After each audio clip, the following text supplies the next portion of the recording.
कल जितनी बात बताई थी, हमने कल एक बात कहा था कि सगुण जो ईश्वर है उसी की आराधना से संबंधित है भक्ति आंदोलन। और भक्ति आंदोलन में भी दो धाराएं हैं। एक धारा ऐसी है जो ईश्वर के सगुण रूप की उपासना करती है, और एक धारा ऐसी है जो ईश्वर के निर्गुण रूप की उपासना करती है। अगर हम बात करें तो सगुण में दो प्रकार की धाराएं हम देखते हैं। जो सगुण, इसमें राम भक्ति धारा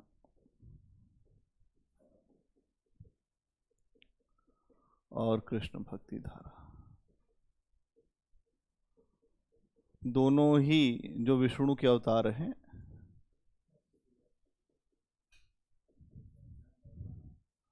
दोनों ही विष्णु के अवतार हैं। और अगर हम बात करें जो निर्गुण धारा की, तो यहाँ पर एक संत काव्य धारा है, संत काव्य धारा, और दूसरा सूफी काव्य धारा।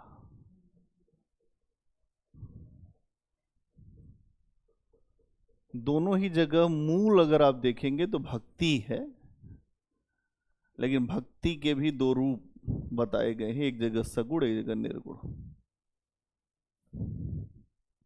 भक्ति के भी दो रूप है, जहाँ किसी ईश्वर के एक रूप के आकार के, उसके हर हंसने पर, बोलने पर जो हम जो बिंब बनाते हैं, जो रूप बना लेते हैं, वो भक्ति कहलाती है सगुण भक्ति। जहाँ कोई बिंब नहीं बनता है, कोई रूप आकार नहीं समझ में आता है, जहाँ कुछ भी ईश्वर का आप एक रंग रूप नहीं जानते हैं, उस धारा को निर्गुण भक्ति धारा कहते हैं। जहाँ ईश्वर के अंदर ईश्वर गुणों से अतीत है, वो गुणों से ऊपर है, वो निराकार है, निर्गुण है, उसके अंदर सब कुछ समाहित है। ऐसा ईश्वर कौन है? निर्गुण है। लेकिन निर्गुण ईश्वर में वही बात है जो आपने देखा था ज्ञान मार्ग में। जैसे ज्ञान मार्ग में आपने देखा था कि ईश्वर को लेकर बहुत ज़्यादा आप बहुत भावनाओं से जुड़ नहीं पाते हैं। एक आपको तर्क बिठाना पड़ता है कि मेरे भीतर आत्मा है, तो आत्मा मैं ही हूँ, स्वरूप मैं ही बनूंगा। जब मैं स्वरूप हूँ तो मैं किसी की आराधना क्यों करूँ? ज्ञान मार्ग को अपनाए, लेकिन बुद्ध ने फिर भी ध्यान, अष्टांगिक मार्ग, बहुत धर्म, बहुत सारी चीजें, दिखता केवल कुछ है, होता बहुत कुछ है अंदर। बुद्ध ध्यान किए, ध्यान मार्ग जो ज्ञान मार्ग, अब उसमें क्या है ना, देखो जब बुद्ध ने ध्यान किया तब उनको ज्ञान मिला। अब ध्यान क्या है?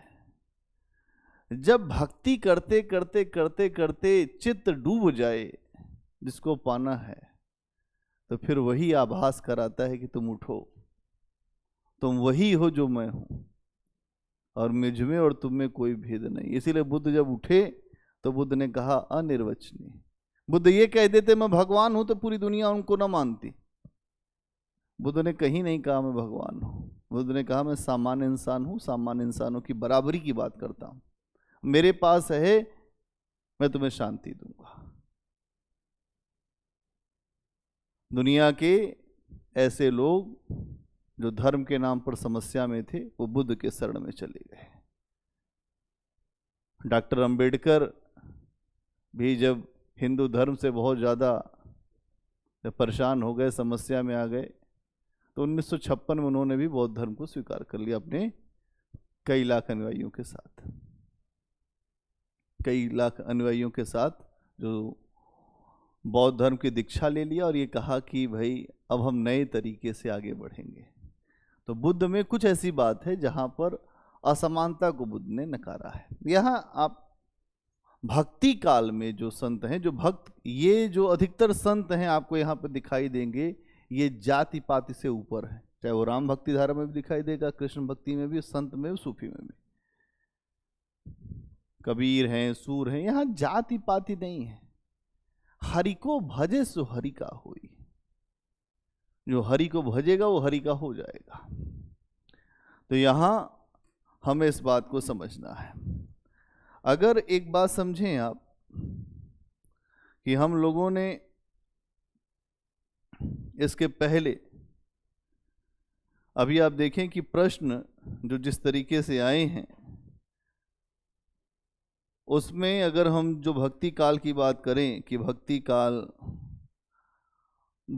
में अलग अलग प्रश्न आते हैं। कबीर की प्रासंगिकता क्या है, 2021 में प्रश्न आया। समकालीन जो चिंतन है उसमें कबीर के साहित्य की क्या भूमिका है, तुलसी के लोक मंगल की अवधारणा क्या है, ऐसे प्रश्न आए हुए हैं। हाँ, इसके अलावा जो कृष्ण भक्ति धारा के काव्य है उसमें जो विभिन्न संप्रदाय हैं उनकी बात, फिर तुलसीदास की प्रासंगिकता, बहुत आसान आसान से प्रश्न आए हैं 2017 से लेकर 2021 तक। मैं वही प्रश्न ही बोल रहा हूं। हाँ भाई, ये सारे प्रश्न ही हैं आपके सामने लिखे हैं, 2021 से लेकर सारे प्रश्न। इसलिए जो कुछ भी आप पढ़ रहे हैं बहुत मन से पढ़िए। हम जो पढ़ा दे रहे हैं ये अभी संभव नहीं है पढ़ाना लोगों के लिए, अभी नहीं पता है। बाद में जब आप पेपर दें, आपको लिखना, आपको लगे हाँ यार कुछ किया था समय, कुछ अवसर अपने लिए बनाया हमने। अब लेकिन ये है कि अवसर बनाना अलग बात है, अवसर को लेकर आगे बढ़ जाना अलग बात है। क्या? हाँ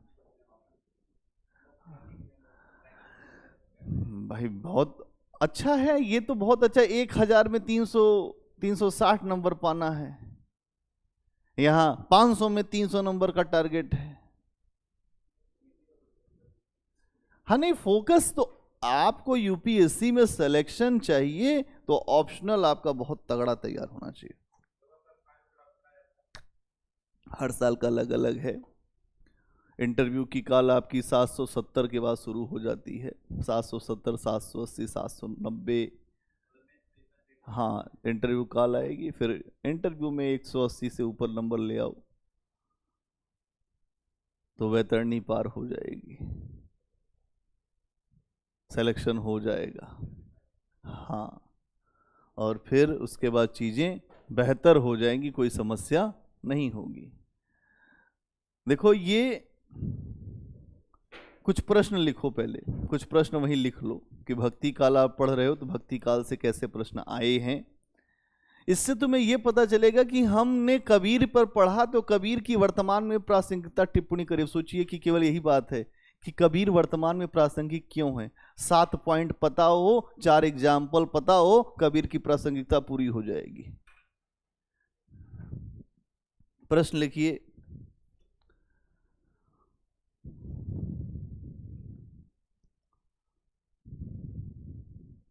भक्ति काल में सांस्कृतिक जीवन की दृष्टि से, भक्ति काल में सांस्कृतिक जीवन की दृष्टि से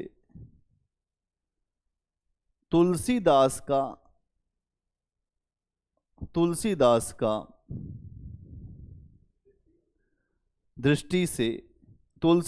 का भारतीय इतिहास में बहुत ऊंचा स्थान है।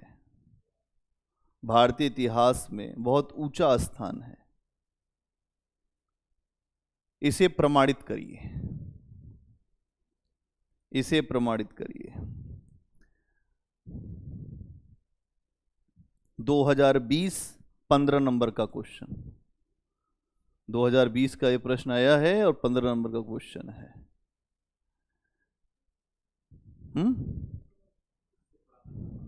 हाँ, तो प्रश्न क्या है इसको लिख दीजिए, 150 शब्द लिख दीजिए, नहीं तो 250 लिख दो, 250 लिख दो, जो 10 नंबर वाले पे 150 लिख देना। ठीक है। क्या प्रश्न क्या है? भक्ति काल में सांस्कृतिक जीवन जो रहा है, मतलब संस्कृति का मतलब क्या है कि संस्कृति का मतलब जो उस समय का हमारा लोगों का रहन सहन था। कैसे तुलसीदास जी को अगर हम कहें कि भारतीय इतिहास से बड़े ऊंचा स्थान रखते हैं, जब ये आए, जब इन्होंने लिखना शुरू किया तो भारतीय जनता इस्लाम के आगमन से कराह रही थी। यहाँ इस्लाम का भी प्रवेश हो गया था। बहुत सारी चीज़ें, हिंदू धर्म में बहुत सारी समस्याएं आ गई थीं, बहुत रूढ़ियाँ थी, शिक्षा नहीं थी। तुलसीदास जी ने आम जनमानस को अपने धर्म में बनाए रखने का बड़ा ही महत्वपूर्ण काम किया। अवधी भाषा में रामचरितमानस को लिखा, जिससे अशिक्षित गांव का देहाती आदमी भी जोड़ तोड़ के पढ़ लेता है। को नृप होए हमें कहानी, मतलब वो जोड़ जाड़ के पढ़ लेता है। ये क्या है? पहले लोग कुछ नहीं पढ़ पाते थे, ईश्वर के बारे में जानते तक नहीं थे। इसीलिए तुलसीदास जी ने जब लिखा, सबसे पहले वंदना किया कि जितना मक्खी आकाश में उड़कर आकाश का थाह पाती है, मैंने राम का चरित्र उतना ही समझा है और रामचरितमानस को लिख दिया है। महान आदमी अपने आप को बहुत छोटा बता के चलता है, जो बहुत छोटा होता है अपने आप को बहुत महान घोषित करता है। ये नियम है, और किसी के महान घोषित करने से कोई महान नहीं बनता है। महान व्यक्ति तब बनता है जब उसके अंदर कुछ गुण हो। तो तुलसीदास जी ने इस बात को रखा था, इसीलिए यूपीएससी ने प्रश्न पूछा कि भक्ति काल के सांस्कृतिक जीवन को तुलसीदास जी ने एक नया आयाम दे दिया। इसका अभी आएंगे तुलसी पे, तो अभी आने दो। इसका जो तरीका यही होगा कि आपको तुलसीदास जी के बारे में ये बताना पड़ेगा, भक्ति काल में जो जीवन था, सांस्कृतिक जीवन था, उसको कैसे एक व्यवस्थित आधार पर लोगों के जीवन में राम का आश्रय कैसे तुलसीदास ने दिया, कैसे उनको अपनी संस्कृति से, अपने धर्म से जो लोग कटे हुए थे उनको जोड़ने का कार्य किया। अभी हम आएंगे तुलसी पे, बहुत लंबी चर्चा करनी है हमें, तुलसी के लोक मंगल, क्योंकि तुलसी पे प्रश्न आता है, कबीर पे प्रश्न आता है। अगला प्रश्न लिखो, कबीर की प्रासंगिकता 2021, कबीर की प्रासंगिकता पर टिप्पणी करें। आज के समय में कबीर कैसे प्रासंगिक है? कबीर की प्रासंगिकता।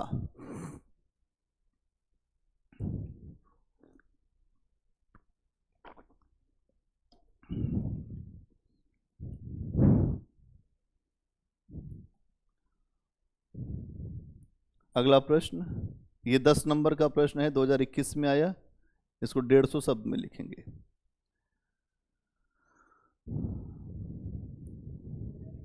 हाँ, नहीं, वो 2020 में आया था, ये 2021 में।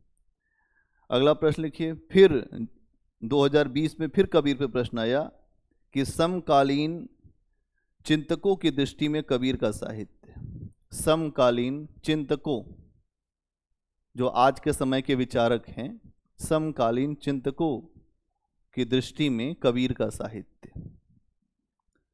तो क्या लगातार प्रश्न दिख रहा है, नहीं दिख रहा?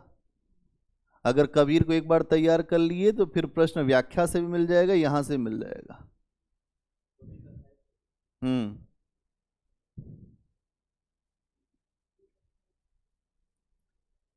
ये 2020 में है, ये भी 10 नंबर का है, 150 शब्द। अगला क्वेश्चन, तुलसी भी हर साल हिट है, हर साल तुलसी से प्रश्न आ रहा है। तुलसी की लोक मंगल संबंधी अवधारणा, टिप्पणी करें। तुलसी की लोक मंगल संबंधी अवधारणा, टिप्पणी करें। तुलसी ने साहित्य क्यों लिखा? लोक मंगल के लिए।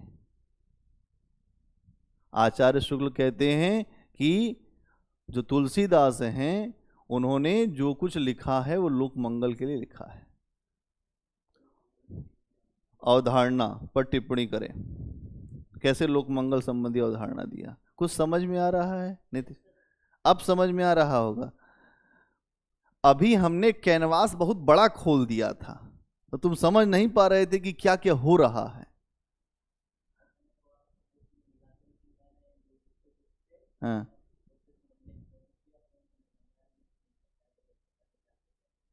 आए कुछ बात समझ में? क्या समझे?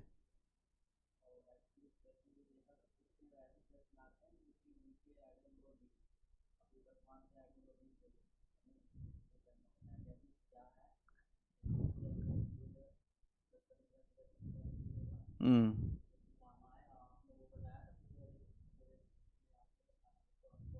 हम्म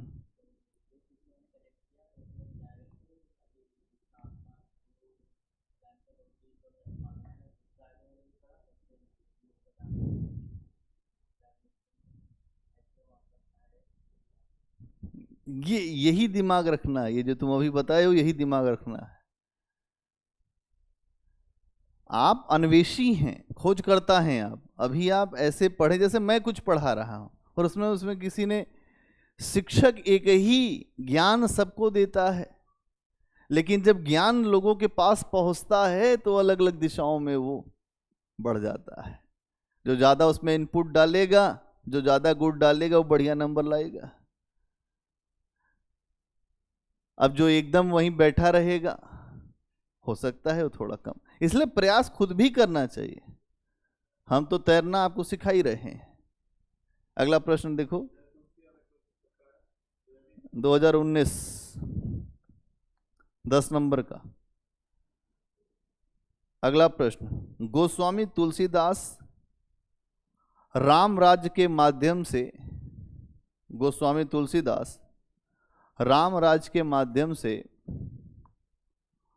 कल्याणकारी राज्य का, राम राज्य के माध्यम से कल्याणकारी राज्य का आदर्श प्रस्तुत करते हैं। मूल्यांकन कीजिए। ठीक है,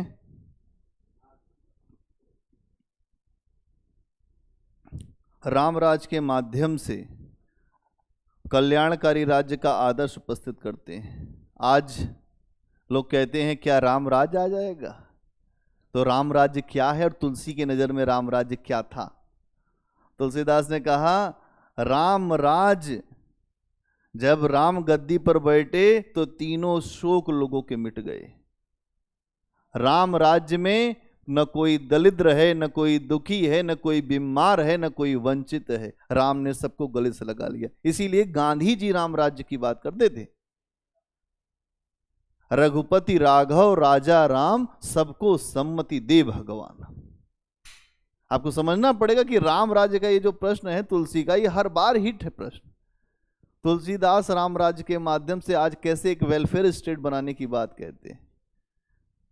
कहते हैं कि जासु राज प्रिय प्रजा दुखारी, सो राजा नरक अधिकारी। जो राजा अपनी प्रजा को दुख देता है वो अवश्य ही नरक का अधिकारी होगा। तुलसीदास बताते हैं राम कैसे टैक्स लेते थे।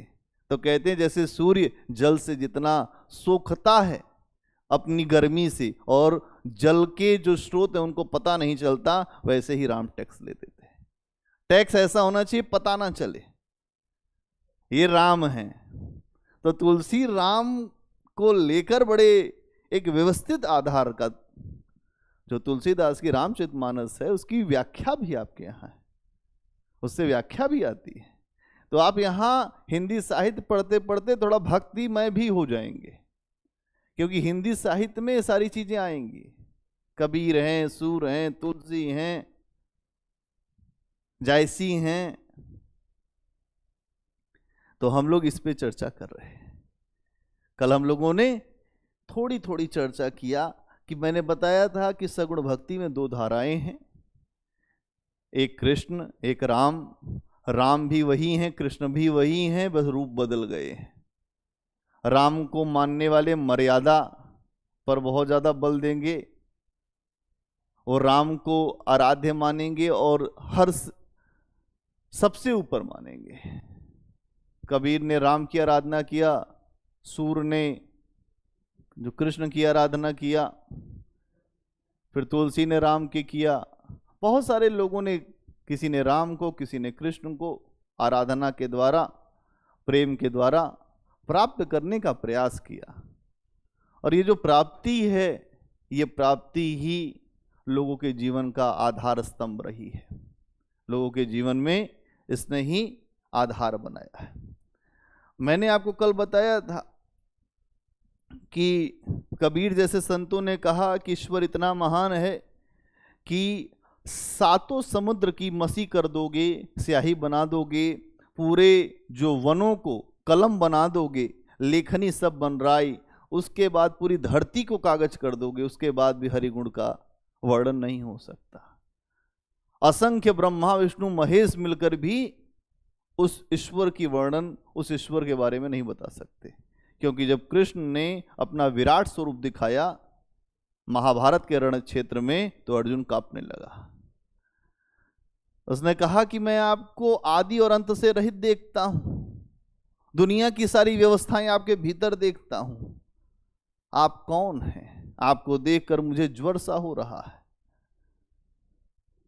तो फिर कृष्ण ने कहा, मैं बढ़ा हुआ काल हूं, इस दुनिया में, इस ग्रह नक्षत्र ब्रह्मांड में मुझसे बड़ा कोई नहीं है। देवी देवता सब मुझसे ही जन्मते हैं और मुझ में ही समा जाते हैं। काल प्रलय सब कुछ मैं हूं। तू नहीं मारेगा फिर भी मैं मार दूंगा, बस ये अच्छी बात है कि तू मेरे तरफ से खड़ा है, इसलिए तू मार, यश प्राप्त कर ले। फिर 18 अध्याय गीता का सुनाया। अर्जुन को समझ में नहीं आया कि ये कौन है। उसने भय से कांपते हुए प्रार्थना किया कि प्रभु आप अपने सहज स्वरूप में आए। कृष्ण भगवान के अंदर सारे स्वरूप एक साथ दिखाई दिए, सब कुछ, जितने देवी देवता सब कृष्ण में समा गए। तो यहां आपको समझना पड़ेगा कि कृष्ण का ये जो स्वरूप है और जो उन्होंने दिखाया, वो क्यों दिखाया? क्योंकि वो ईश्वर का वर्णन आप कर नहीं पाएंगे, आपकी आंखें उसे देख नहीं सकती। 1000 सूर्य जितना प्रकाश करते हैं, वो एक ऐसा सूर्य उतना प्रकाश करता है। इसीलिए जिसने देखा है वो कुछ कह नहीं पाया है। कह कैसे पाएगा?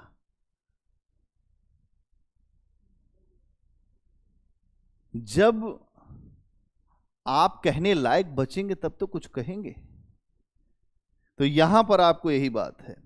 और अगर आप देखेंगे कि कुछ लोग ये कहते हैं कि निर्गुण ईश्वर में क्या है, ईश्वर का कोई रूप नहीं है, कोई आकार नहीं है, कोई ऐसा आकार नहीं होता है जिसकी हम आराधना करें। बस ये मान लिया जाता है हमारे भीतर है ईश्वर, हमारे भीतर है ईश्वर।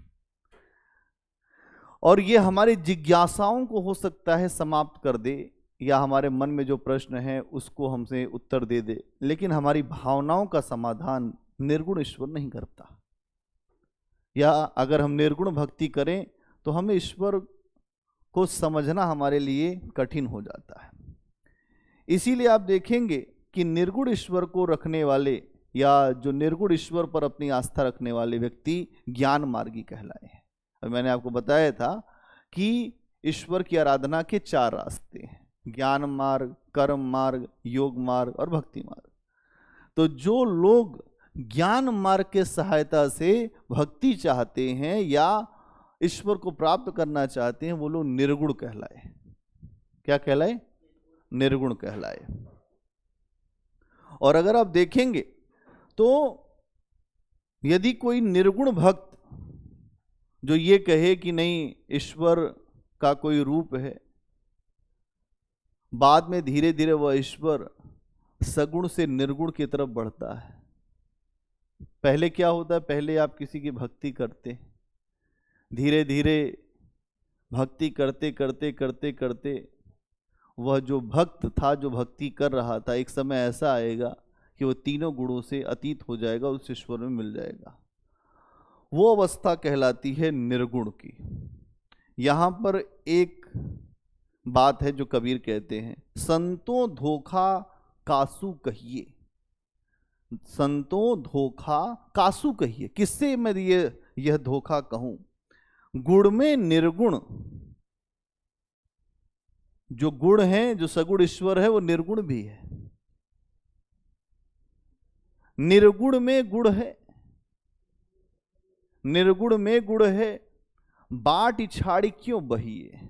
हम निर्गुण और सगुण छोड़कर क्यों बहें, जब जो सगुण है वही आगे चल के निर्गुण हो जाएगा, और जो निर्गुण है वो सगुण भी हो जाता है। जैसे जब जब होई धर्म के हानि, बाढ़े अधुर अधम अभिमानी, तब तब प्रभु धरी विविध शरीरा, हरेव कृपानिधि सज्जन पीरा। इसका मतलब वो ईश्वर जो है कभी भी रूप धर सकता है। अब ये इसी चीज को जो गीता में कहा गया, यदा यदा ही धर्मस्य ग्लानि भवति भारत, अभ्युत्थानम धर्मस्य तदात्मानम सृजाम्य हम। मैं अपने आप को तब तब रचता हूं जब मुझे लोग, ग्लानि से भरे हुए लोग मुझको याद करते हैं। तो भैया वो ईश्वर तो सगुण भी हो सकता है, निर्गुण भी हो सकता है। कभी ने ये कहा कि भैया धोखे में नहीं रहो, यह धोखा है। जो निर्गुण निर्गुण चिल्ला रहे हैं उनको भी, क्योंकि भक्ति जो है सगुण से निर्गुण की तरफ बढ़ती है। तुलसीदास ने कहा, अगुण ही सगुण ही नहीं कछु भेदा। निर्गुण और जो सगुण में कोई भेद नहीं है, वो एक दूसरे के सिक्के के एक दूसरे के पहलू हैं। ज्ञान मार्गी ईश्वर को निर्गुण रूप में खोजते हैं, लेकिन भक्ति मार्ग ईश्वर को भक्त के रूप में खोजते हैं, बाद में उसी में मिल जाते हैं। तो वो कह देते हैं कि हमन इश्क मस्ताना, हमन को होशियारी क्या, रहे जग में नहीं तो इस दुनिया से यारी क्या। तो ये चीज आपको समझना पड़ेगा। एक जगह जो सूरदास कहते हैं, वेद उपनिषद जासु को निर्गुण बतावे। वेद उपनिषद जिसको निर्गुण बताते हैं कि अगर एक ऐसी कोई सत्ता है उसके बारे में वेद उपनिषद कहते हैं वो निर्गुण है, तो कौन है निर्गुण जिसको वेद उपनिषद कहते हैं? तो कहते हैं कि वही भगवान, भक्त बछल भगवान धरे तन भक्तन के पास। जिसको वेद उपनिषद निर्गुण बताते हैं जिस ईश्वर को, वही भगवान जब भक्त उनको बुलाता है तो रूप धर के चले आते हैं। जैसे गजराज को जब मृगर ने पकड़ लिया तो विष्णु अपने जो गरुड़ की सवारी छोड़कर तुरंत चले आए, नंगे पैर दौड़ते हुए। अब यहां ईश्वर के रूप, भाई ईश्वर अनंत है ना, अनंत किसी भी स्थिति पे खड़ा हो सकता है क्योंकि वो आपसे परे है, वो सर्वशक्तिमान है। ये बात यहां पर बड़े बड़े संतों ने बताई है, कबीर ने, तुलसी ने, सूर ने, सब ने बता दिया। ये जो भेद है कि नहीं निर्गुण ये वाले हैं और सगुण ये वाले, क्या ये भेद नहीं है, दोनों एक दूसरे के पूरक। क्या क्लियर है? बोलो। ठीक है। अब भक्ति काल का दार्शनिक आधार क्या है? अगर हम बात करें कि भक्ति काल का दार्शनिक आधार है, थोड़ा थोड़ा इसमें आपको केवल जो समझ बनानी है, क्योंकि साहित्य में होगा क्या कि आपको कुछ जगह दर्शन की जरूरत पड़ेगी, तो कुछ मैं हथियार आपको दे देता हूं जिससे आप थोड़ा दर्शन को भी समझ पाएंगे, है ना। तो सबसे पहले हम बात करते हैं भक्ति काल के दार्शनिक आधार में शंकराचार्य का।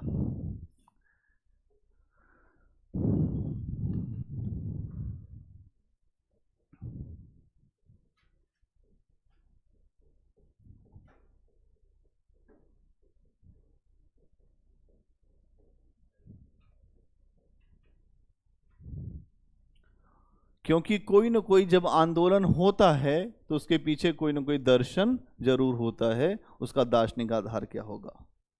तो इसमें सबसे पहले क्या है, शंकराचार्य का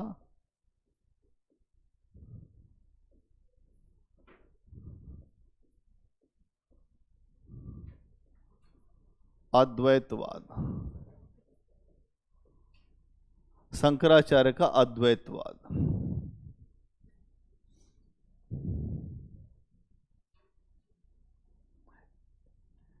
इस दर्शन में एक चीज आप देखेंगे, इसमें यह कहा गया है कि वास्तविक स्तर पर सिर्फ एक ही सत्ता है, वास्तविक स्तर पर केवल एक ही सत्ता है, ब्रह्म।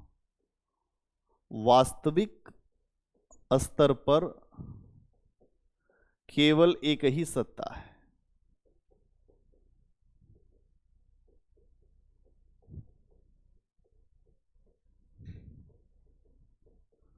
वास्तविक स्तर पर केवल एक ही सत्ता है, यह अद्वैतवाद में है। इसका मतलब क्या है?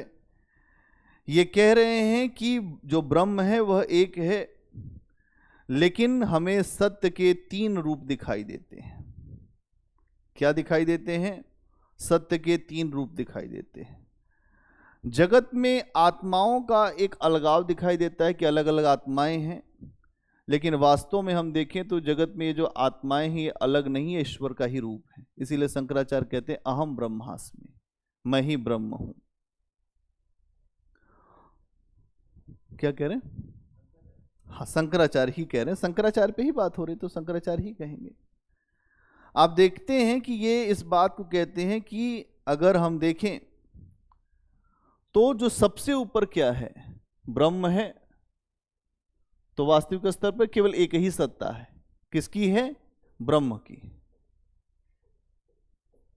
केवल ब्रह्म की सत्ता है वास्तविक स्तर पे।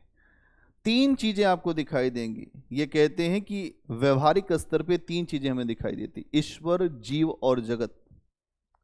क्या दिखाई देता है? ईश्वर है, जीव है और जगत है।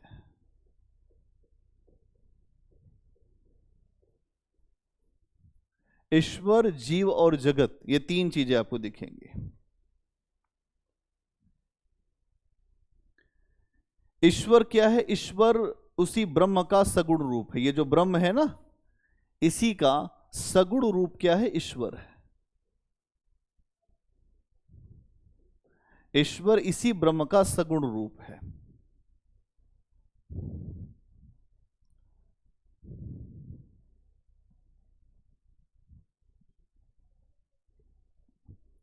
और जो जीव है वो ब्रह्म का वो प्रतिबिंब है। जीव क्या है? ये ब्रह्म का प्रतिबिंब है।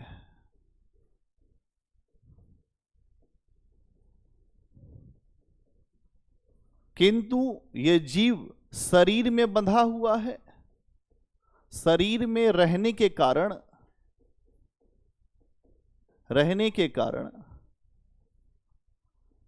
माया, शरीर में रहने के कारण माया से बंधा है। क्योंकि हमारे शरीर में कई विकार हैं। ये जो हमारा शरीर है, ये इसमें, इसी शरीर में ही जीव है या आत्मा है, इसलिए इसमें विकार है। देखिए, बहुत वैज्ञानिक व्याख्या कर रहे हैं शंकराचार्य। शंकराचार्य ने बताया कि सारी सत्ता केवल ब्रह्म की है, ब्रह्म का ही एक रूप ईश्वर है, ईश्वर का ये रूप जो है वो सगुण कहलाता है। दूसरी बात उन्होंने कहा कि जीव है, जीव में, जीव ब्रह्म का ही प्रतिबिंब है, लेकिन जीव के साथ समस्या क्या है कि जीव है शरीर में और शरीर की है भौतिक जरूरतें। इसीलिए शरीर में जैसे ही जीव अंदर आता है वो शरीर के हिसाब से चलने लगता है। आप देखेंगे हमारे मन में कुछ उठता है, लेकिन शरीर कहता है अरे यार सो लो थोड़ा, शरीर कहता है थोड़ा कुछ और कर लो। क्योंकि शरीर हमारे ऊपर हावी है, और जितने बड़े स्तर के लोग हैं उनके ऊपर शरीर हावी नहीं होता, उनका आत्मा हावी हो जाती है। जब आत्मा बहुत ज्यादा मजबूती से दिखती है तो व्यक्ति संत हो जाते हैं, वो व्यक्ति बहुत अच्छी स्थिति में चले जाते हैं। जिनका जो शरीर पे बहुत ज्यादा हो जाता है तो वो सांसारिकता में बहुत ज्यादा डूबे रहते हैं, वो संसार में रहते हैं। क्योंकि शरीर भोग मांगता है, बढ़िया गाड़ी, लग्जीरियस व्यवस्था, ये वो तमाम तरह की व्यवस्थाएं, हमको सब पसंद करें, हम जहां निकल जाएं हीरो टाइप भले लगते तभी लोग हीरो हीरो कहें। ये फिर शरीर को आदमी खूब एकदम मल मल के एकदम रगड़ रगड़ के उसको गोरा कर देता है। ये जो चीजें हैं वो है। तो यहां ये बात कह रहे हैं। और क्या है इसके अलावा? जगत क्या है? तो जगत भी ब्रह्म का आभास है। जगत भी ब्रह्म का आभास है।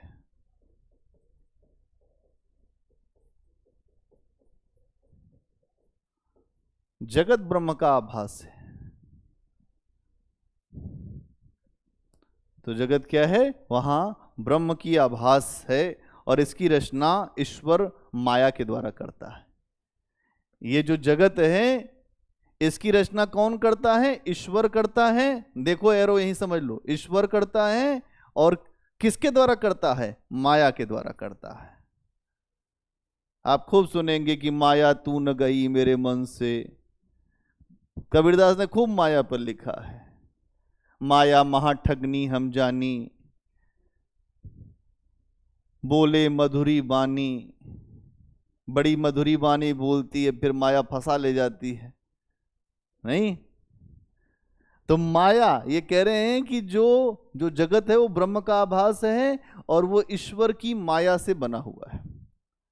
ये माया इसलिए है कि आप जगत में फंसे रहे, आप जगत में रहकर भी कुछ न देख पाए। तो कबीर कहता है का कहीं सारा जगत अंधा, का कहीं कैसे कहीं कोई पतियाई। वो चूंकि उधर के ही हैं तो उधर की जो पूर्वांचल के बेल्ट की खूब भाषा है। का कहीं कैसे कहीं कोई पतियाई, फुलवा के छुअत भंवर मर जाई। वो ईश्वर ऐसा है कि जैसे तुम उसको छू लोगे तो तुम्हें दुनिया में कुछ और समझ में नहीं आएगा। कबीर को इसीलिए तो कुछ समझ में नहीं आया। तो यहां इस बात को समझना है। तो ये कहते हैं कि यहां पर शंकर के अनुसार आत्मा और ब्रह्म मूलतः एक हैं। जो जीव और ब्रह्म है, जीव और ये जो ब्रह्म है ये मूलतः एक हैं। जीव बराबर ब्रह्म, पूरा मैथमेटिक्स है। जीव बराबर ब्रह्म। तो जीव कौन है? ये जो सामान्य मानव है। और ब्रह्म कौन है? ये परम सत्ता है। ये कहते हैं दोनों एक हैं। फिर दोनों एक हैं तो दोनों को एक दूसरे से अलग कैसा महसूस होने लग जाता है? अगर ये दोनों एक ही हैं तो फिर क्या जरूरत है जीव को ब्रह्म की तलाश करने की?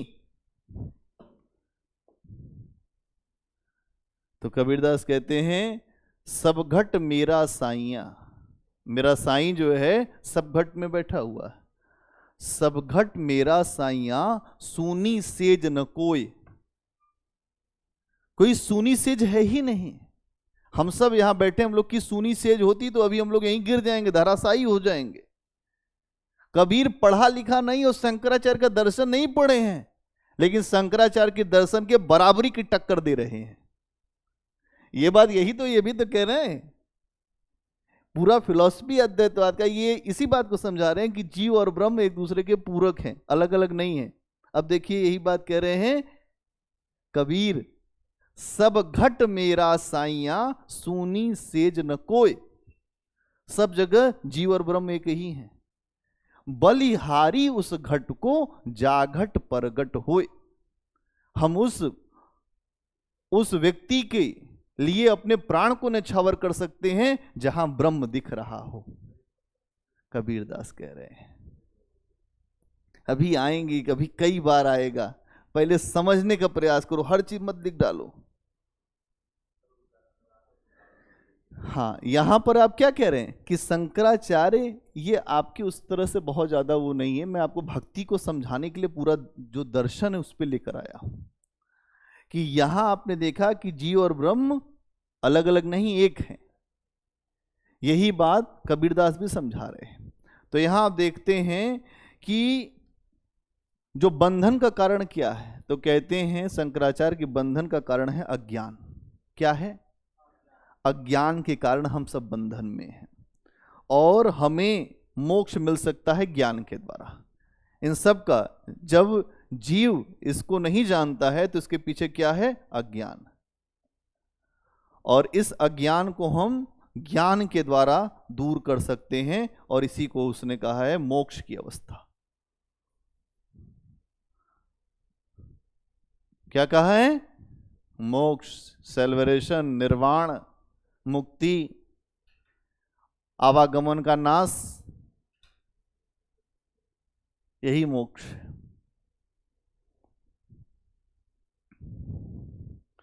और कहते हैं कि जब मोक्ष मिल जाता है तो न जीव बसता है न ब्रह्म बसता है, सब एक हो जाते हैं। जब सागर में जब कतरा दरिया में गिरा तो फना हो गया।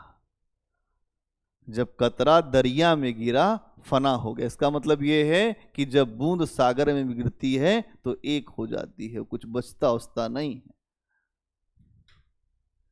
इसी बात को स्वामी विवेकानंद ने अमेरिका में शिकागो में ही बात बोली थी कि जैसे सभी नदियां समुद्र में ले जाकर अपने जल को जब गिराती हैं तो वो उसमें मिल जाती, उनका कोई स्वतंत्र अस्तित्व तो नहीं बचता है।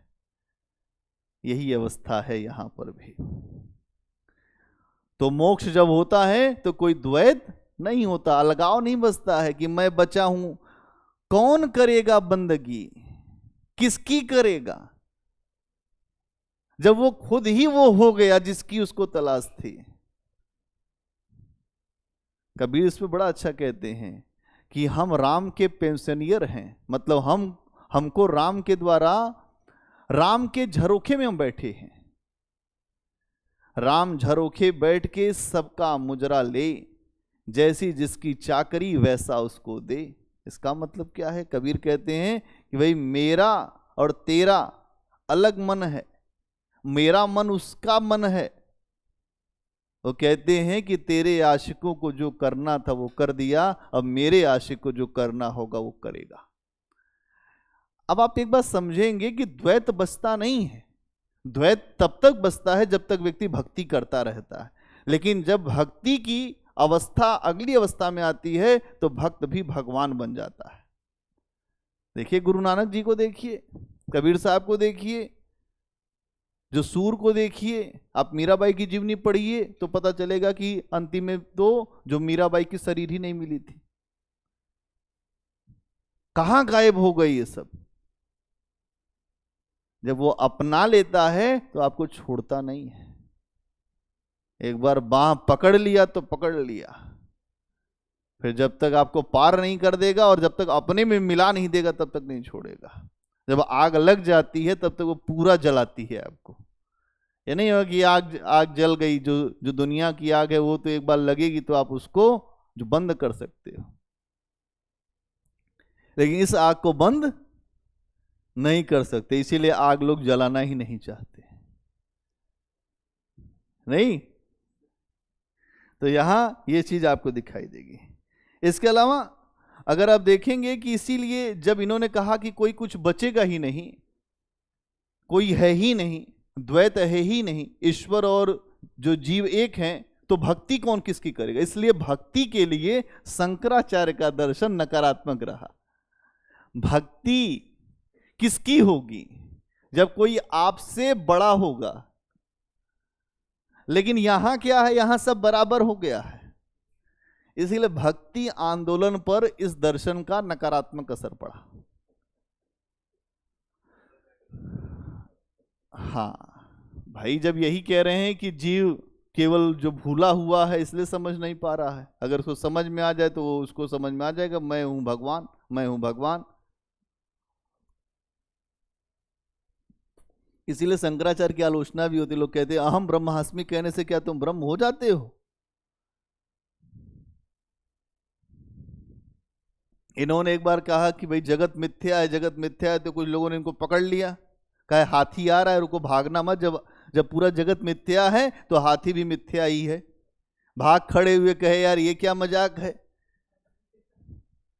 अरे जान थोड़ा देना है। कहने का मतलब यह है, इन्होंने कहा कि ब्रह्मम सत्यम जगत मिथ्या जीव ब्रह्मो ना परः। इस जगत में ब्रह्म ही सत्य है, जगत मिथ्या है। तो कुछ लोग जो हर बात को पकड़ने वाले कहे ये सब कुछ जो दिख रहा है ये सभी मिथ्या है महाराज। कहे हाँ मिथ्या है, सब झूठा है। कहे अच्छा ठीक है रुको।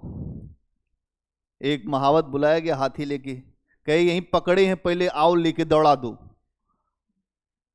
कहे क्यों भाग रहे हो जब मिथ्या है तो? अगर हर चीज झूठी है तो भागो मत। तो बाद में थोड़ी आलोचना भी इस तरह से रही, ठीक है। तो यहां ये चीज भी आप देखेंगे।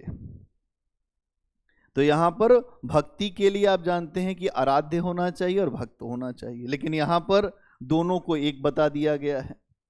अगर आप देखेंगे तो व्यवहारिक स्तर पे भक्ति को स्वीकार करते हैं, क्योंकि इन्होंने कहा कि एक सगुण ईश्वर है। अगर आप ऐसे समझें तो शंकराचार्य की एक बात आपको समझ में आ रही होगी। इन्होंने कहा कि ईश्वर जो ब्रह्म का एक रूप है, ईश्वर जो सगुण भक्ति का आधार है, ये इन्होंने बताया था।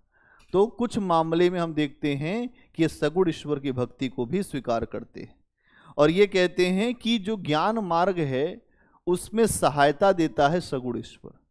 जो ईश्वर है, जो सगुण है, वो ज्ञान मार्ग में सहायता देता है, लेकिन आगे चल के उस व्यक्ति का व्यक्तित्व उसी में मिल जाता है, इसलिए दोनों में कोई भेद नहीं बचता। कह बिल्कुल सही रहे हैं, कह एकदम सही रहे हैं, लेकिन ऊंचे स्तर की बात है। ये कह रहे हैं कि भक्ति के द्वारा ईश्वर से हम जो जुड़ते हैं, लेकिन एक समय ऐसा आता है कि भक्ति करते करते करते करते हमें मोक्ष मिल जाता है। और जब मोक्ष मिल जाता है तो ये जो अलगाव है, जो द्वैत है, द्वैत मतलब दो कौन? ब्रह्म और जीव, ये दोनों एक हो जाते हैं। और जब एक हो जाते हैं तो भक्ति कौन किसकी करेगा? अब देखिए आ गए जो रामानुजाचार्य, इन्होंने भक्ति को आगे बढ़ाने का काम किया। ये शंकराचार्य केवल जो 32 साल तक जिए, ये 112 साल जिए। जो रामानुजाचार्य, उन्हीं पे आ रहे हैं। इन्होंने अपने जीवन में एक काम किया कि शंकराचार्य की आलोचना करना है। एक काम, पूरे जीवन का एक काम। बड़े लोग अपने आप ही ऐसे ही, बहुत बड़े ज्ञानी लोग ज्यादा जीते नहीं है, वो केवल दुनिया में कुछ समय के लिए आते हैं।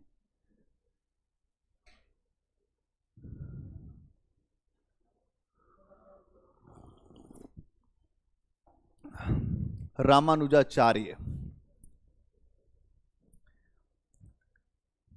ये शंकराचार्य के बाद हुए। इनके दर्शन का नाम है विशिष्टाद्वैतवाद।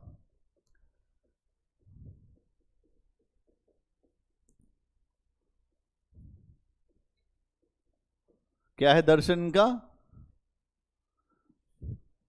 जो विशिष्टाद्वैतवाद, इतिहास में भी कभी कभी आ जाता है। ये सब आपको बहुत काम करेगा जो भी चीज बता रहे हैं।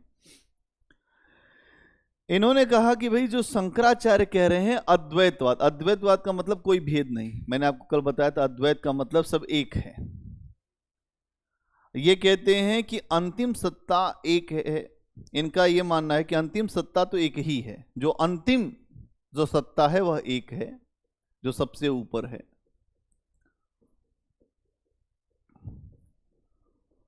अंतिम सत्ता एक है, ये मानते हैं। ये कहते हैं कि अंतिम सत्ता एक है, लेकिन उसके भीतर द्वैत है। जो अंतिम सत्ता है उसके भीतर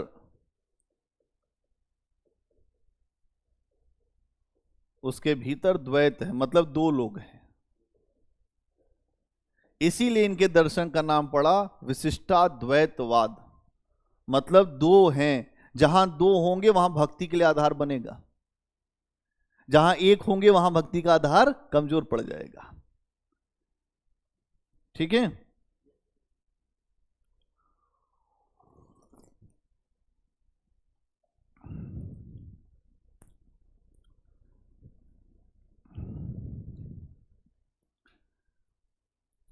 ये क्या कहते हैं? ईश्वर अंशी है और आत्मा और जगत उसके अंश है। देखिए कितनी अच्छी बात। ये कहते हैं ईश्वर अंशी है। ईश्वर क्या है? अंशी है, मतलब इसी से सब निकलेगा। और आत्मा और जगत इसी अंशी के अंश हैं।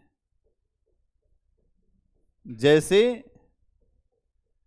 हमारे जो माता पिता हैं हम उनके अंश हैं, वो अंशी हैं, हम उनसे अंश हैं।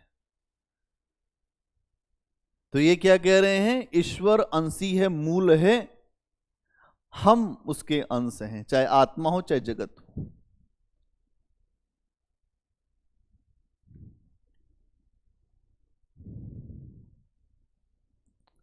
क्या कहते हैं? इनका मानना है आत्मा और जगत ईश्वर के अंश हैं और उनकी वास्तविक सत्ता है। मतलब ये दोनों ईश्वर के आभास नहीं है, ये आभास मात्र केवल नहीं है, आभास नहीं है, बल्कि इनकी वास्तविक सत्ता है।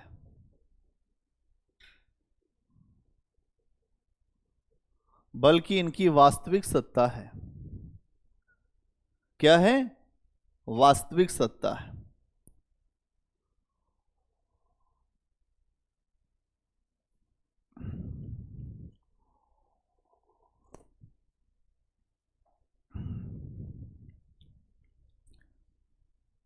ये कहते हैं कि जैसे ईश्वर सत्य है वैसे ही आत्मा सत्य है, वैसे ही जगत सत्य है, कुछ असत्य नहीं। शंकराचार्य कहते हैं सब असत्य है, केवल ब्रह्म ही सत्य है। इन्होंने एक निश्चित आधार पर यह सिद्ध करने का प्रयास किया कि अगर ईश्वर अंशी है, हम उसके अंश हैं, तो हम असत्य नहीं हैं।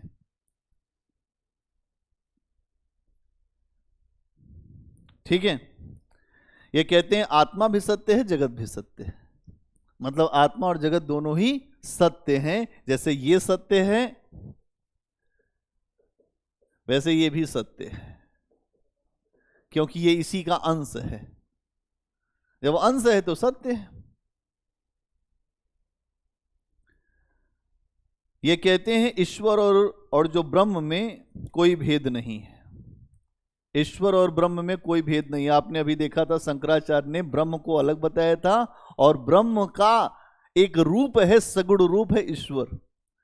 इन्होंने कहा कि ऐसा है साहब कि ब्रह्म और ईश्वर एक ही हैं।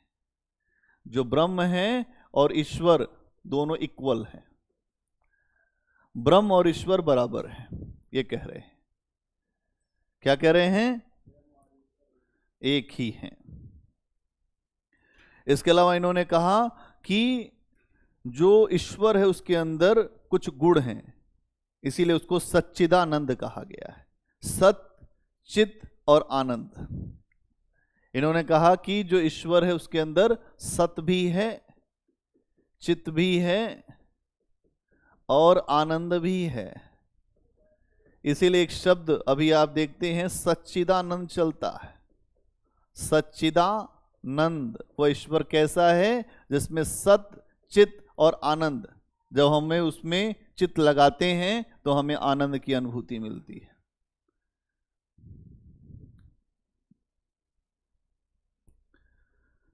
अब रामानुज कहते हैं मोक्ष प्राप्त करना है तो ज्ञान नहीं चाहिए, या मतलब ज्ञान के सहारे की आवश्यकता नहीं। अगर मोक्ष चाहिए तो ज्ञान नहीं बल्कि भक्ति चाहिए। क्या चाहिए? भक्ति। अगर आपको मोक्ष चाहिए तो वो ज्ञान से नहीं मिलेगा। वो मिलेगा कैसे? एरो नीचे कर दो और भक्ति का एरो ऊपर उठा दो। क्यों मनीष, कुछ कुछ आ रहा है दिमाग में कि ऊपर से उड़ रही हैं तरंगे? तो मोक्ष यहां ये कहते हैं कि अगर मोक्ष चाहिए तो ज्ञान से नहीं, भक्ति से। अब ये देखिए, ये भक्ति का आधार बनाएगा। मतलब रामानुजाचार्य का विशिष्टाद्वैतवाद जो भक्ति आंदोलन उठने वाला है उसके लिए आधार बनाएगा। तो भक्ति आंदोलन का दार्शनिक आधार रामानुजा से बहुत बेहतर दिख रहा है। ठीक है। और क्या कहते हैं? कहते हैं कि जो ज्ञान है उसकी भूमिका केवल सहायक रूप में है। और शंकराचार्य ने क्या कहा था कि भक्ति की भूमिका केवल सहायक है, सबसे महत्वपूर्ण ज्ञान है। ये क्या कह रहे हैं? ज्ञान की भूमिका केवल सहायक है और मुख्य भूमिका क्या है? भक्ति है। क्या करना चाहिए भक्त को? तो भक्त को ईश्वर के ऊपर पूर्ण तरह से निर्भर होना चाहिए। भक्त ईश्वर पर पूरी तरह से निर्भर हो जाए और उसे ईश्वर का अनुग्रह प्राप्त करना चाहिए। क्या करना चाहिए? जो भक्त है ईश्वर पर निर्भर हो। दूसरी चीज, उसका अनुग्रह प्राप्त करे। अनुग्रह, उसका अनुग्रह किसका? तो ईश्वर का। ईश्वर पर निर्भर लोग कहते हैं मेरे तो गिरधर गोपाल बाकी ना कोई। भक्त का मतलब क्या है? जब छोड़ दिया सब भारत तो फिर अब क्या कुछ कहना। अब आप हमें जो डुबाओ या तारो या मारो, अब आप ही जानो। नहीं, यहां पर यही कह रहे हैं, रामानुजाचार्य कह रहे हैं कि भक्त का एक ही काम है कि सब कुछ छोड़ दो। क्या करो? वो भक्ति करे और भक्ति में दे अपने आप को। केवल कहे कि हे ईश्वर तुम्हारा अनुग्रह मिले, मैं भक्ति कर पाऊं, और इसी भक्ति से ही मोक्ष मिलेगा। ठीक है? मोक्ष की अवस्था भी, अब देखिए एक बात यहां और है, मोक्ष की अवस्था में भी ईश्वर और जीव के बीच में भेद बना रहता है। यह इस्लाम में भी है। मोक्ष मिलने के बाद भी ईश्वर अलग है और जीव अलग है। ये एक बड़ी बात है। अभी तक आपने सुना था कि मोक्ष जब मिल जाता है सब एक हो जाता है, फूटा कुम जल जल ही समाना, लाली मेरे लाल की जित देखूं तित लाल, लाली देखन मैं गई मैं भी हो गई लाल। अब यहां कह रहे हैं नहीं, ऐसा नहीं होता, तुम ईश्वर नहीं बन पाओगे। मोक्ष मिल जाएगा लेकिन रहोगे जीव ही। अगर ईश्वर बन जाओगे तो भक्ति खत्म हो जाएगी। नहीं,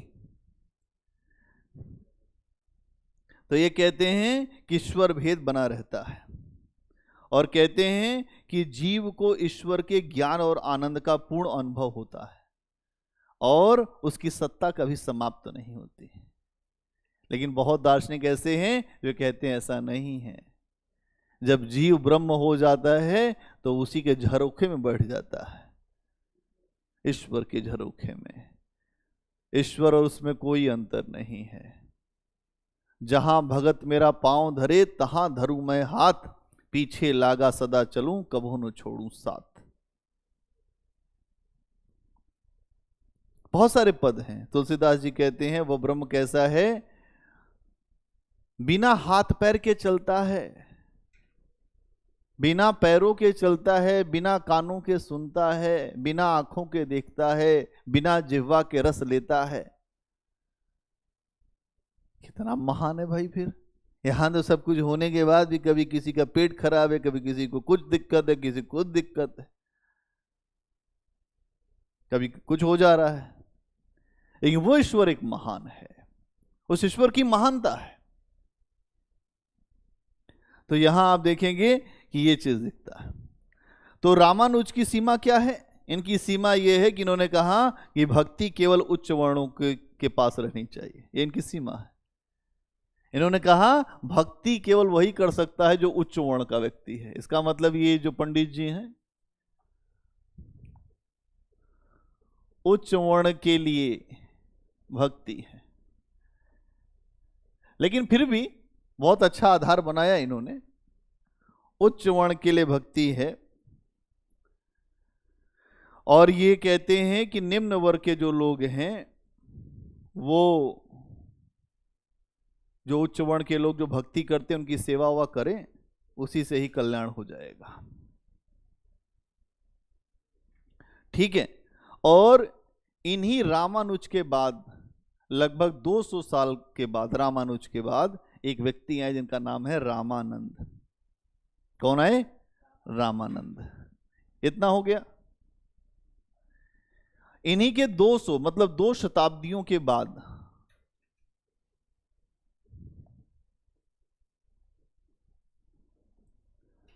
किसके बाद? जो रामानुज थे, जो रामानुजाचार्य थे, उनके 2 शताब्दियों के बाद एक व्यक्ति आते हैं रामानंद। बहुत शानदार हैं ये भी ब्राह्मण, लेकिन बहुत अच्छा इनका अप्रोच है। और जो भक्ति आंदोलन को दक्षिण से उत्तर भारत लेकर आए। कौन है ये? दक्षिण से भक्ति को उत्तर भारत लेकर आए।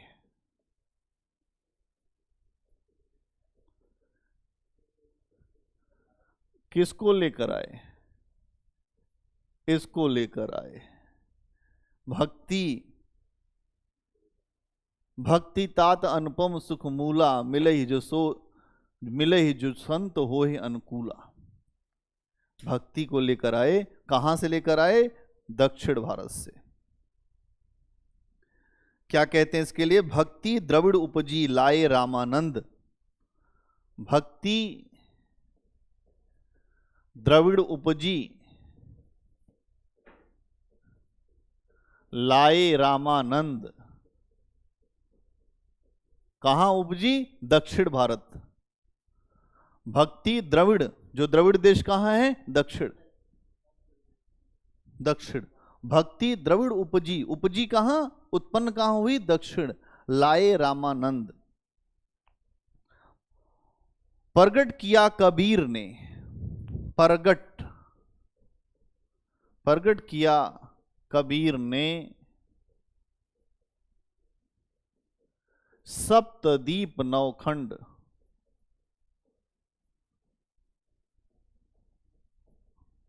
ये भक्ति पर जब भी आए तो इसी पद को लिखना है। सप्तद्वीप नवखंड। सप्तद्वीप नवखंड। तो भक्ति आई कहां से? जो दक्षिण भारत से। कौन लाए?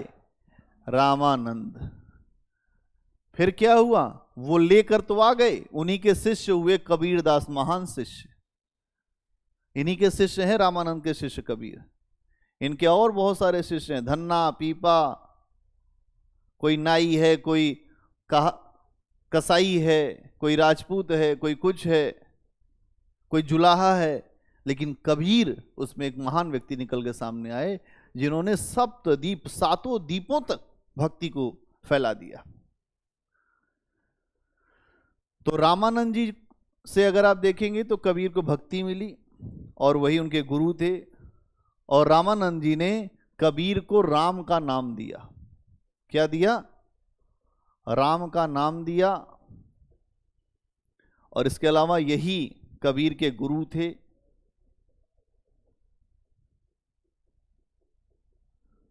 क्या थे? कबीर के गुरु थे।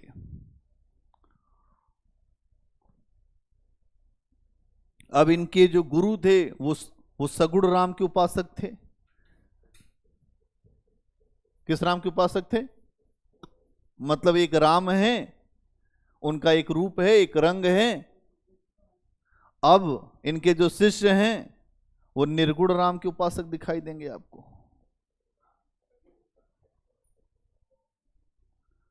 हाँ, राम का नाम दिया। किसको दिया गया? रामानंद ने दिया कबीर को कि राम नाम का जप करो।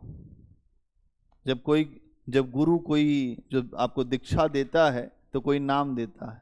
आपने गांव में सुना होगा, लोग कहते हैं कि हम अपना कान फुकाने गए थे तो उसमें जो कोई रहता है तो वो कान फूक देता है, कहता है कि राम का नाम जपो, कृष्ण का नाम जपो, हे कृष्ण वासुदेव करो।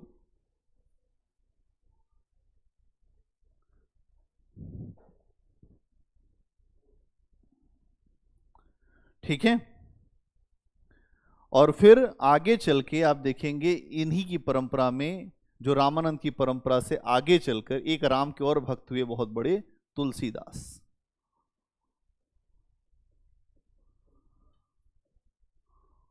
तुलसीदास जिन्होंने फिर से सगुण राम की भक्ति को, जो रामानंद के यहां थे सगुण राम, और फिर से तुलसीदास ने सगुण राम की भक्ति को आगे बढ़ाया।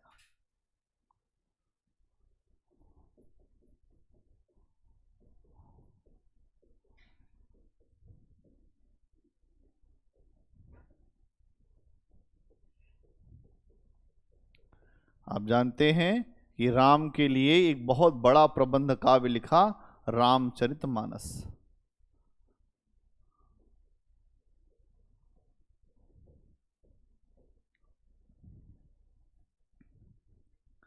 क्लियर है?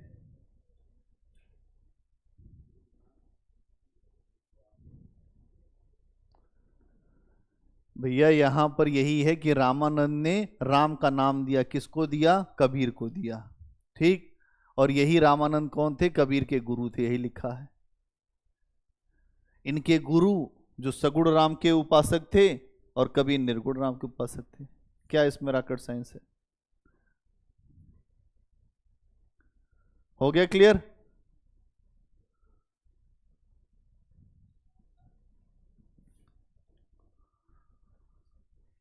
वल्लभाचार्य का शुद्धाद्वैतवाद, ये क्या है देखिए। ये भी हाँ, क्या रामानंद जी का दर्शन ऐसा नहीं है। बस इतनी बात समझनी है कि दक्षिण भारत से जो भक्ति को लेकर आए, उत्तर भारत में अपने ऐसे शिष्यों की श्रृंखला खड़ी कर दिया कि उन शिष्यों ने ही पूरे सप्तद्वीप नौखंड में भक्ति को फैला दिया। आगे आ जाइए, वल्लभाचार्य। वल्लभाचार्य,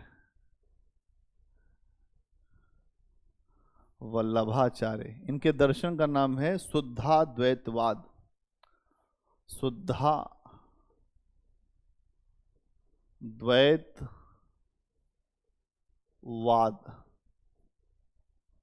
शुद्धाद्वैतवाद।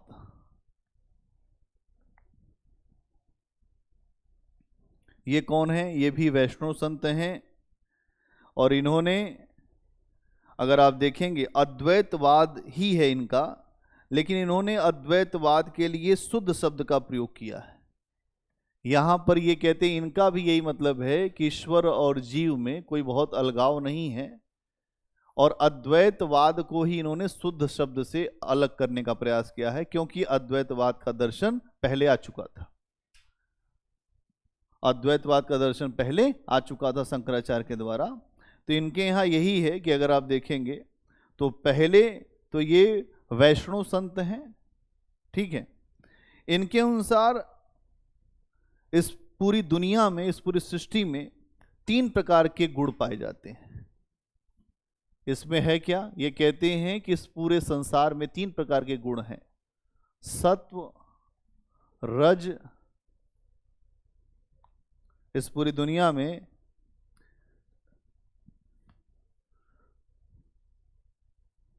3 प्रकार के गुण पाए जाते हैं, सत, चित और आनंद। सत, चित और आनंद, ये 3 प्रकार के गुण हैं। ईश्वर अगर कोई है तो उसके अंदर ये तीनों गुण हैं। मतलब ईश्वर कौन है? जिसमें ये तीनों गुण, ईश्वर में इन तीनों गुणों को का आधार है। ईश्वर में इन तीनों गुणों का आधार है, मतलब यहां ईश्वर के यहां ये तीनों गुण समग्र रूप से हमें दिखाई देते हैं।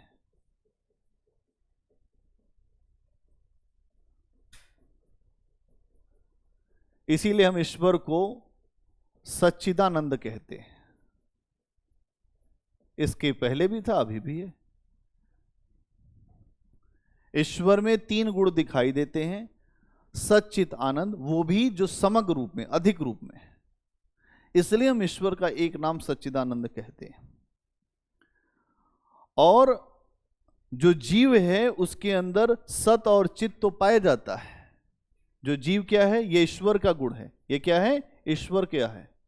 अब आ जाइए जो जीव में, जीव में क्या है, सत और चित पाया जाता है। जीव का मतलब क्या है, हम सब मानव जो सामान्य जीव हैं उनमें ये तो पाया जाता है, लेकिन आनंद नहीं पाया जाता।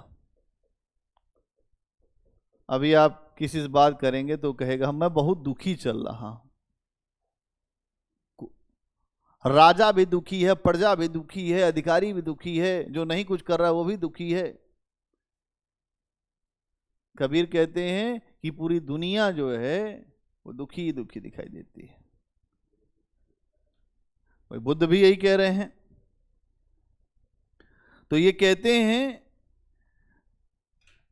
कि हमारे भीतर आनंद का अभाव है और हमें ईश्वर की आराधना इसलिए करनी चाहिए कि हम आनंद को प्राप्त कर सकें। ईश्वर से हम इसलिए जुड़े कि हम आनंद को प्राप्त कर सकें। और इन्होंने कहा कि इस आनंद को प्राप्त करने के लिए हमें विष्णु की भक्ति करनी पड़ेगी। और विष्णु की भक्ति में भी कृष्ण की भक्ति करनी पड़ेगी।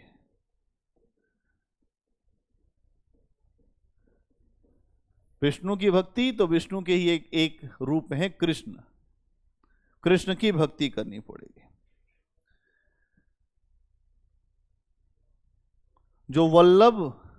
जो वल्लभाचार्य हैं, आप देखेंगे कि इनकी मुलाकात सूरदास से भी हुई थी, इसीलिए सूरदास के ऊपर वल्लभाचार्य का बड़ा असर है। मतलब जो सूरदास आगे चल के कृष्ण की भक्ति करेंगे वो वल्लभाचार्य से बहुत ज्यादा प्रभावित हैं। सूरदास तो सूरदास के ऊपर शुद्धाद्वैतवाद का असर होगा।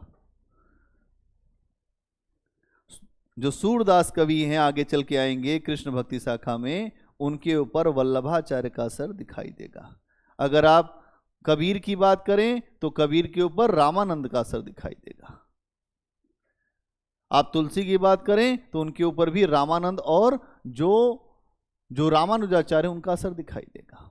यहां आप देख रहे हैं कि कृष्ण भक्ति में जो सूरदास है उनके ऊपर वल्लभाचार्य का असर दिखाई दे रहा है। ये क्या कहते हैं, सूरदास पहले दास भक्ति करते थे कि मैं दास हूं। क्या करते थे सूरदास, मैं दास हूं। इसके लिए एक शब्द आता है दास से भक्ति। भक्त कहता है कि मुझसे खोटा कौन है, मुझसे बुरा कौन है, मैं बड़ा निरीह हूं, तुम सर्व समर्थमान हो, तुम ऐसे कर दो, तुम वैसे कर दो, मैं तो इतना छोटा खोटा। तो ये दास से भाव की भक्ति होती है। मैं तो तुम्हारा कुत्ता हूं, मुझको अपने घर का दरबान बना लो, हे कृष्ण मोहन मुरारी। ये क्या है, दास से भक्ति है। और यहां भक्त अपने आप को निरीह और दीन मानता है। क्या मानता है, निरीह, और कहता है दीन हूं, मैं दीन हूं, मैं दुखी हूं, तुम महान हो, आपसे क्या नहीं हो सकता, आप सब कुछ कर सकते हो। ठीक है। फिर जब वल्लभाचार्य से सूरदास मिले तो उन्होंने कहा कि ऐसा है सूरदास, क्यों तुम भगवान के सामने इतना रेरियाते हो या घिघियाते हो। एक बड़ा शब्द बड़ा अच्छा उन्होंने इस्तेमाल किया, क्यों इतना सूर है, काहे इतना घिघियात हो। मतलब क्यों गिड़गिड़ाए पड़े हो, हे भगवान संभाल लेना, हे भगवान संभाल लेना। तो घिघियाना नहीं है। यहां से सूर के अंदर उत्साह आया और उन्होंने कृष्ण को लेकर फिर बढ़िया बढ़िया व्याख्या। पहले कहते थे हे भगवान कर छुड़ाए जात हो, निबल जान के मोही, मैं निर्बल हूं इसलिए ना, हृदय से जब जाओगे सबल बहूंगा तो ही। तो पहले दास भाव की भक्ति करते थे, निरीह भाव की, जो दीनता की बात करते थे। बताओ मैं कितना अधम हूं, मैंने कितना गलत गलत काम किया, बताइए। मैं गीत संगीत सुनता था, ये करता था। वो हमेशा अपने आप को कोसते रहते थे।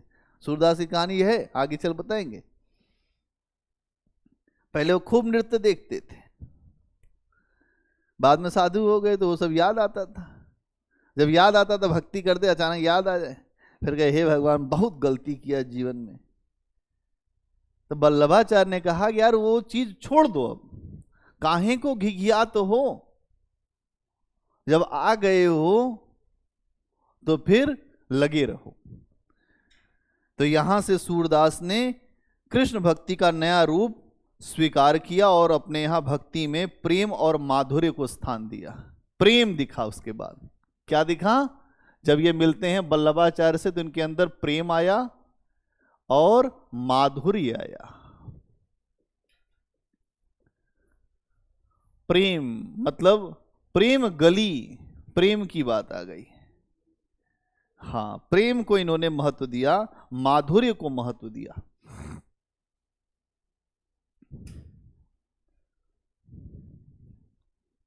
ठीक है। और इसके बाद आप देखते हैं वल्लभ के इसी दर्शन के आधार पर एक विशेष मार्ग स्थापित हुआ जिसको पुष्टि मार्ग कहते हैं। क्या कहते हैं?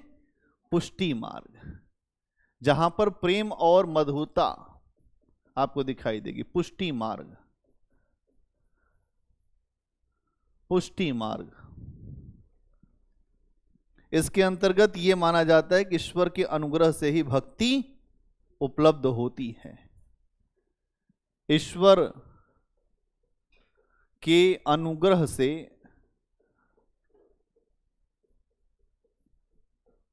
भक्ति प्राप्त होती है।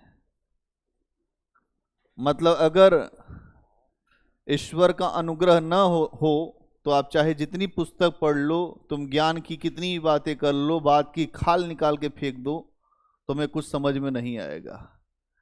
अगर उनका अनुग्रह हो गया, उनकी कृपा हो गई, तो तुम भक्ति प्राप्त कर सकते हो। क्या कर सकते हो? भक्ति को प्राप्त कर सकते हो। लेकिन अगर उनकी अनुग्रह नहीं हुआ तो कुछ भी नहीं। तो पुष्टि मार्ग क्या है? ईश्वर के अनुग्रह से भक्ति प्राप्त करना। अगर मैं आगे कहूंगा कि पुष्टि मार्ग के सूरदास पुष्टि मार्ग के जहाज हैं, तो इसका मतलब क्या है?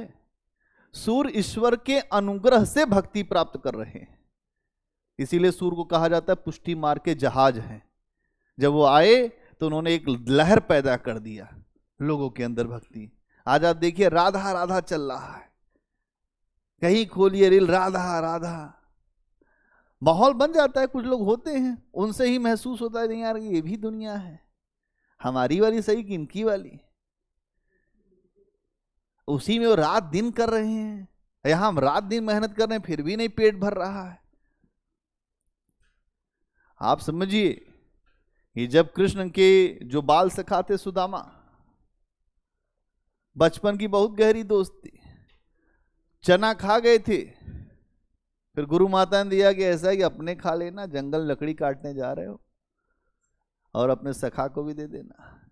ब्राह्मण ठहरे, लालची भी ठहरे, कहे कि यार ऐसा है, खा गया, वो कहे यार भूख लगी है दे दे थोड़ा।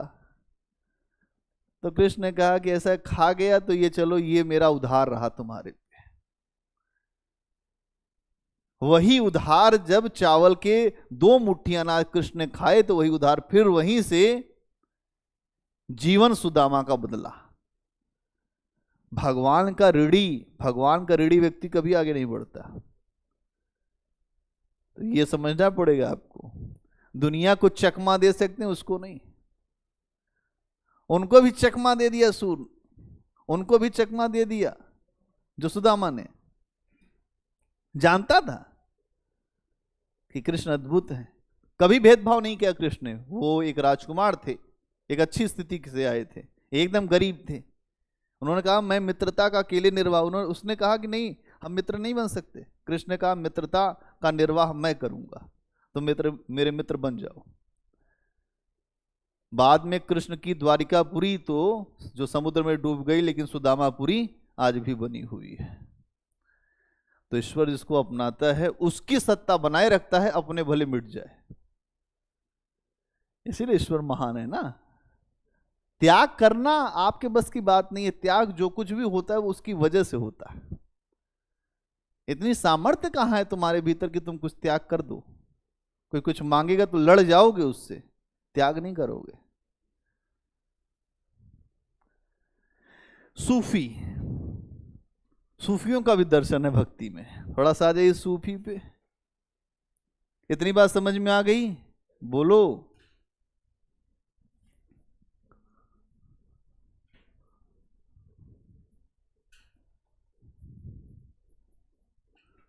सूफियों का दर्शन क्या है? सूफियों का दर्शन, सूफी का संबंध किससे? इस्लाम से है। किससे है? इस्लाम से है। सूफी कौन है? जब इस्लाम में जो सुधारवादी प्रवृत्तियां उभरने लगीं तो उसे हम कहते हैं सूफी आंदोलन। इस्लाम में रूढ़ियां आ गई थी, कुछ समस्याएं आ गई थी, इस्लाम में भी कट्टरता आ गई थी। इस्लाम में जब सुधार की आवाज उठी तो उसमें से कुछ लोग निकल के आए, ऐसे संत समुदाय निकल के आए जो सूफी कहलाए, जिन्हें हम सूफी कहते हैं।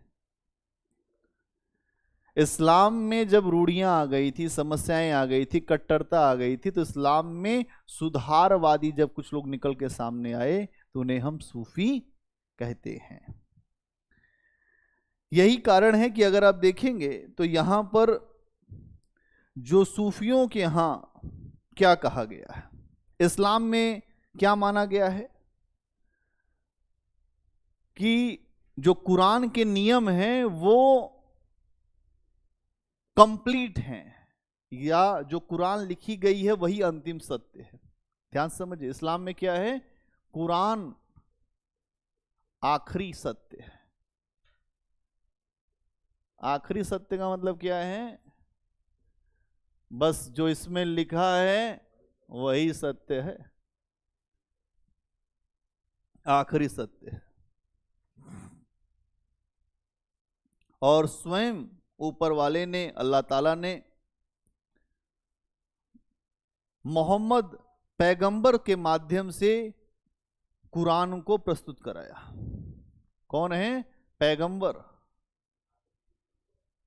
पैगंबर मोहम्मद साहब के माध्यम से,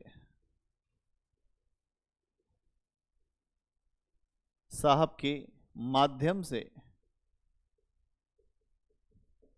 इसे प्रस्तुत किया कुरान को। इसलिए यहां पर कोई भी ऊपर नीचे करने का स्कोप नहीं है। मतलब यहां यह कहा जा रहा है कि पैगंबर मोहम्मद साहब अल्लाह के रसूल थे, ईश्वर के दूत थे, और उन्हीं के माध्यम से कुरान आई। ठीक है। इन्होंने जो लिखा नहीं था, इनके पास वो प्रति आई थी। यही चीज ईसाईयत में भी है, इस्लाम में भी है। सूफियों का मत है कि खुदा ने बंदों को दो प्रकार के ज्ञान दिए हैं। क्या कहा है सूफियों ने? दो प्रकार के ज्ञान दिए हैं, इल्म ए सकीना और इल्म ए सीना। बोल दोगे तो अच्छे अच्छे लोगों की हालत खराब हो जाएगी। इल्म ए सकीना, यहां पे जो सूफी हैं वो कहते हैं कि जो खुदा है या ईश्वर है उसने लोगों को दो प्रकार का ज्ञान दिया है। क्या दिया है? एक, दो प्रकार के ज्ञान दिए। सबसे पहले लिख दो, दो प्रकार के ज्ञान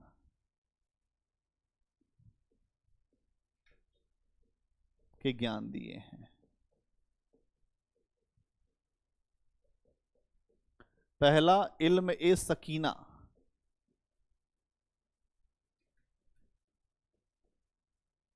इल्म, ये ल है, इल्म ए सकीना।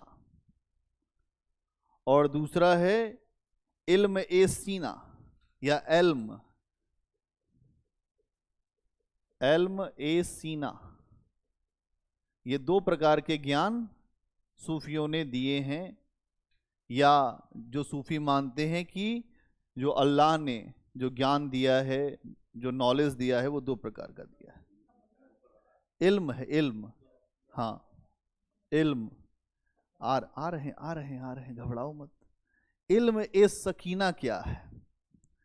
इल्म ए सकीना वह ज्ञान है जो खुदा ने पैगंबर मोहम्मद साहब को दिया था, और वह ज्ञान कुरान के माध्यम से आया।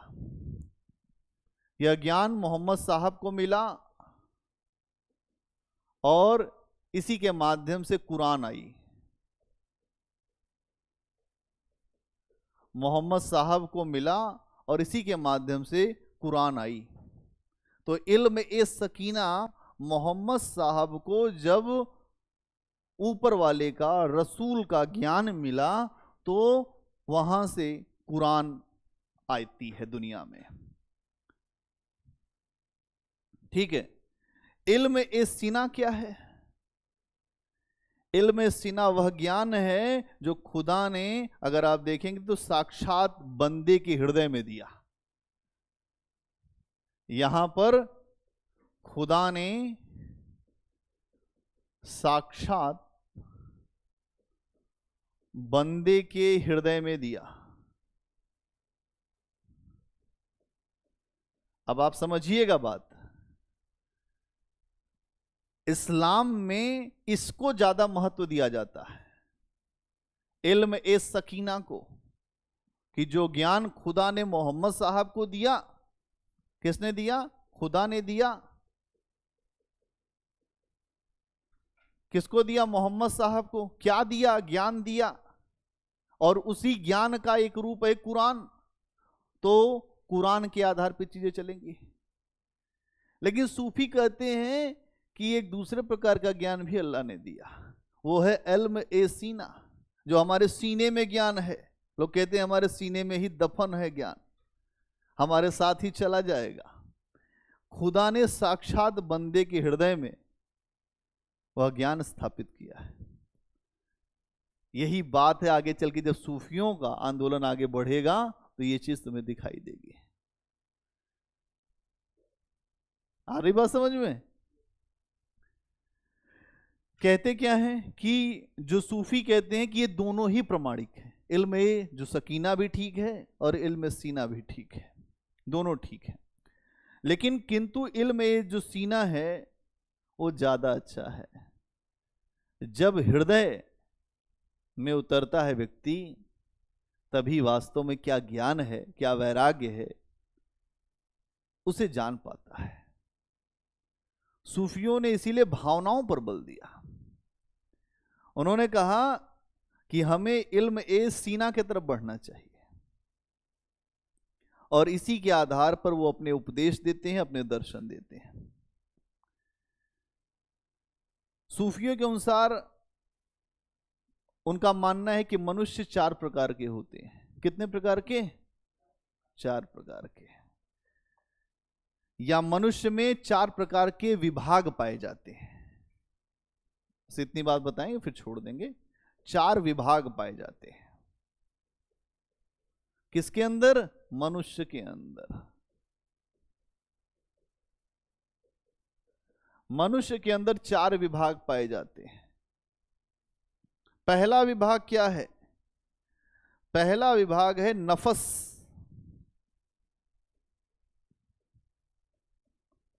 दूसरा विभाग है अक्ल। नफस, अक्ल। तीसरा विभाग है कल्ब, कल्ब। और चौथा विभाग है रूह।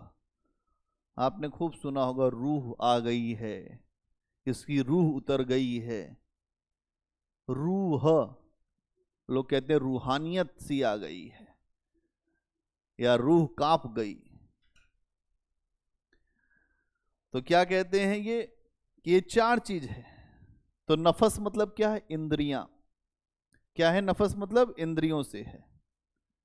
हमारी इंद्रियां क्या है? ये भोग चाहती हैं। इंद्रियां क्या चाहती हैं? संसार का भोग, बढ़िया खाना, बढ़िया सोना, बढ़िया एसी चलता रहे जीवन में, और क्या चाहिए। तो जो नफस है वो इंद्रियां हैं। अक्ल क्या है? अक्ल को देखें तो अक्ल को अगर हम कहें तो अक्ल है बुद्धि। लोग कहते हैं अपनी बुद्धि बहुत लगा रहे हो, हर आदमी बुद्धि लगा रहा है, बुद्धि, अक्ल। इसके अलावा आप देखते हैं कल्ब मतलब है हृदय, हृदय, और रूह मतलब है आत्मा। क्या है? ये चार चीजें, इंद्रियां, बुद्धि, हृदय और आत्मा, ये चार चीजें हमें दिखाई देती हैं।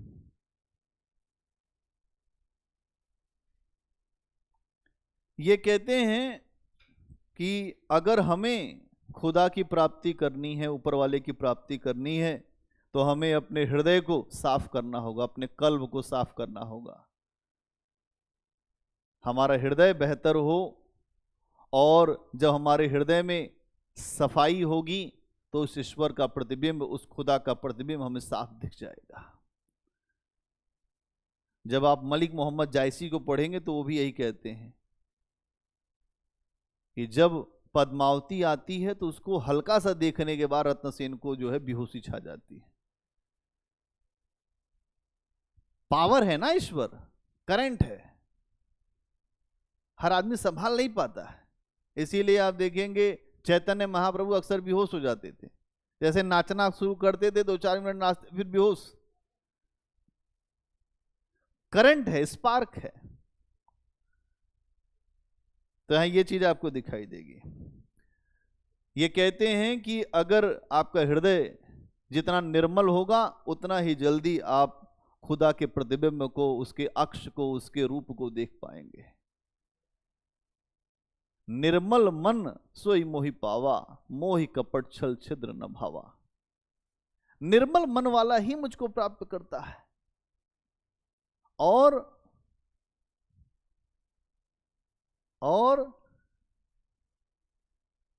आगे अगर कोई निर्मल वाला नहीं है तो फिर नहीं प्राप्त करेगा, वो नहीं प्राप्त कर ही नहीं पाएगा। तो निर्मलता बहुत जरूरी है। तो यहां पर भी आपको सूफियों का भी यही दिख रहा है कि निर्मल मन वाला ही व्यक्ति पाएगा। और जो ये साधना है नफस, अक्ल और कल्ब की, रूह की, अगर हमारा कल्ब बेहतर होगा तभी हम रूह की यात्रा कर पाएंगे, हमें रूहानियत मिल पाएगी, आत्मा की सत्ता मिल पाएगी। ठीक है, चलिए आज के लिए इतना ही, फिर मिलते हैं।